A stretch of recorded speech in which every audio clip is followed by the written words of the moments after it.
Welcome to my channel, Worldwide. I don't think people understand just how much our lives depend on the endless movement across the oceans.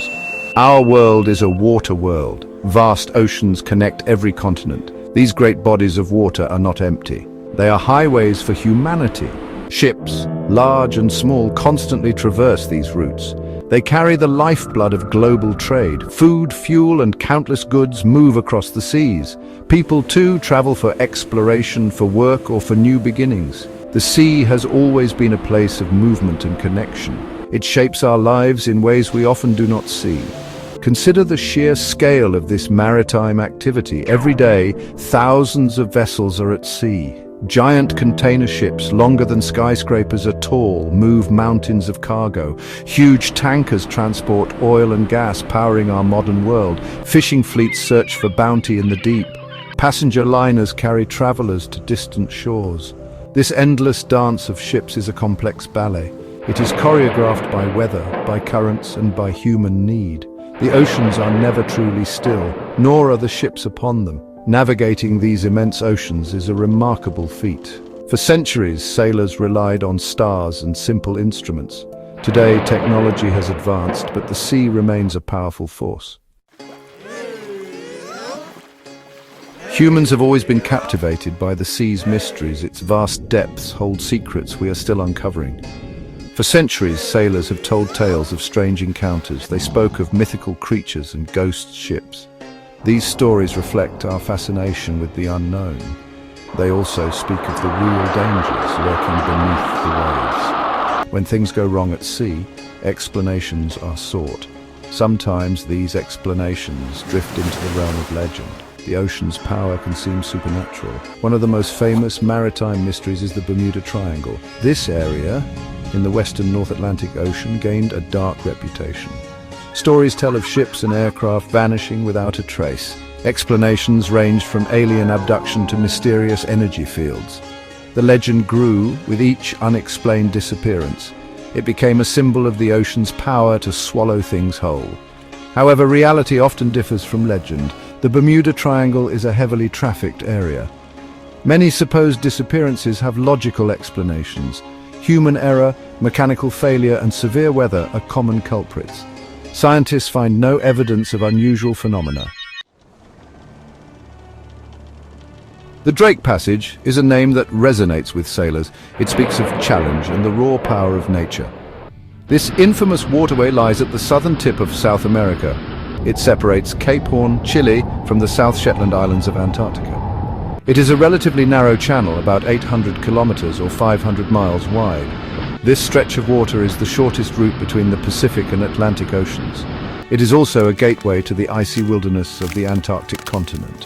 Historically, the passage is named after Sir Francis Drake. He was an English explorer in the 16th century. However, Drake himself likely did not sail through these waters. The first documented transit was made by the Dutch navigator Willem Schouten in 1616. Since then, countless ships have braved this route. The Drake Passage has earned a formidable reputation. It is widely considered one of the most treacherous sea voyages on Earth. Sailors speak of the Drake Shake when ships are tossed relentlessly by waves. Crossing the Drake is a rite of passage for many. The primary reason for the Drake Passage's ferocity is wind. Here at the southern latitudes, winds sweep around the globe. They are unimpeded by any significant land masses for thousands of miles. These are the legendary roaring 40s, furious 50s, and shrieking 60s. The Drake Passage sits squarely within this wind-blasted zone. These powerful, persistent winds build enormous waves. They drive the storms that frequently batter the region. Another critical factor is the Antarctic Circumpolar Current. This is the largest ocean current on Earth. It flows eastward, completely encircling Antarctica. Like the winds, this current faces no land barriers in this region. It squeezes through the Drake Passage with immense force. The cold waters of the Southern Ocean meet the relatively warmer waters of the Atlantic and Pacific. This convergence zone creates instability in the water column. The weather in the Drake Passage is notoriously unpredictable. Navigating these waters requires constant vigilance and robust vessels. The early explorers who ventured into the Drake Passage faced unimaginable hardships. Willem Schooten's crew on their small wooden ship in 1616 endured terrifying storms. They battled mountainous waves and freezing conditions. Their vessels were tiny compared to modern ships. They lacked sophisticated navigation aids and weather forecasting. Survival depended on immense skill, courage, and a good measure of luck. Many ships and lives were lost in these waters over the centuries. Each crossing was a gamble against the elements. One of the most legendary tales of endurance in this region is Sir Ernest Shackleton's. In 1916, after his ship, the Endurance, was crushed by Antarctic ice, he made a desperate voyage. He sailed a small lifeboat, the James Caird, across 800 miles of the Southern Ocean. Part of this journey crossed the tumultuous waters near the Drake Passage. He and his small crew faced hurricane-force winds and colossal waves. Their survival was a miracle of seamanship and determination. Even with modern technology, the Drake Passage remains a formidable challenge. Steel-hulled ships, advanced navigation systems, and satellite weather forecasts improve safety. Yet incidents still occur. Ships can sustain damage from powerful waves. The passage still commands respect. The constant, often violent motion experienced in the Drake Passage is famously known as the Drake Shake. Ships pitch and roll, sometimes dramatically. This relentless movement is due to the powerful waves generated by strong winds. These waves can reach heights of over 12 meters or 40 feet regularly. For those aboard, it means securing everything loose. It means adapting to a world that is never still. Beneath the waves, the geography of the Drake Passage is complex. While the passage is generally deep, averaging around 3,400 meters, there are underwater features. The Shackleton Fracture Zone and the Scotia Ridge influence water flow. These submerged mountains and ridges can interact with the Antarctic circumpolar current.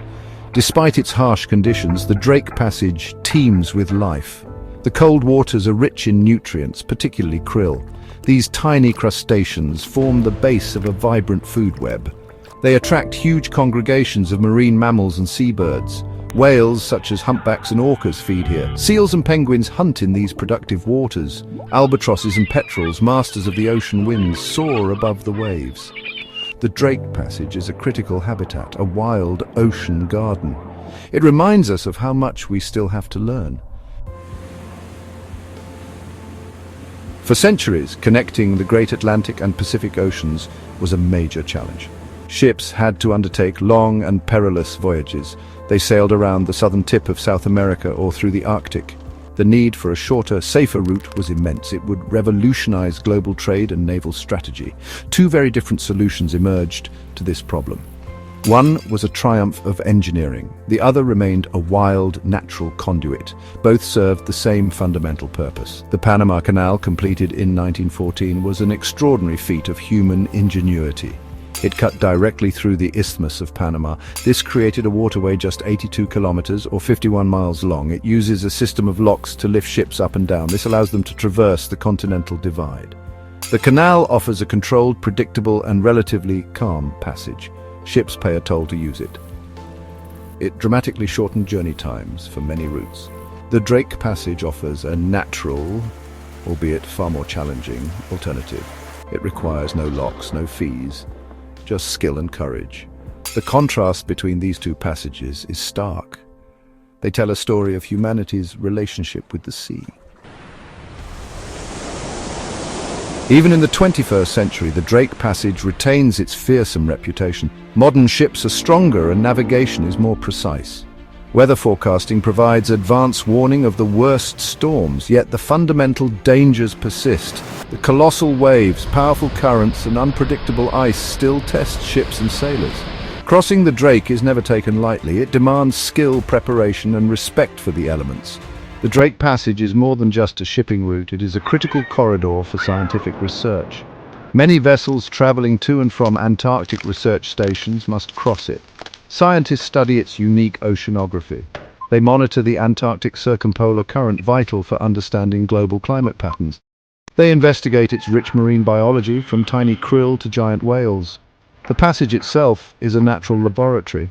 In recent decades, the Drake Passage has also become a route for adventure tourism. Increasing numbers of people are drawn to the wild beauty of Antarctica. They board ice-strengthened cruise ships to witness its stunning landscapes and unique wildlife.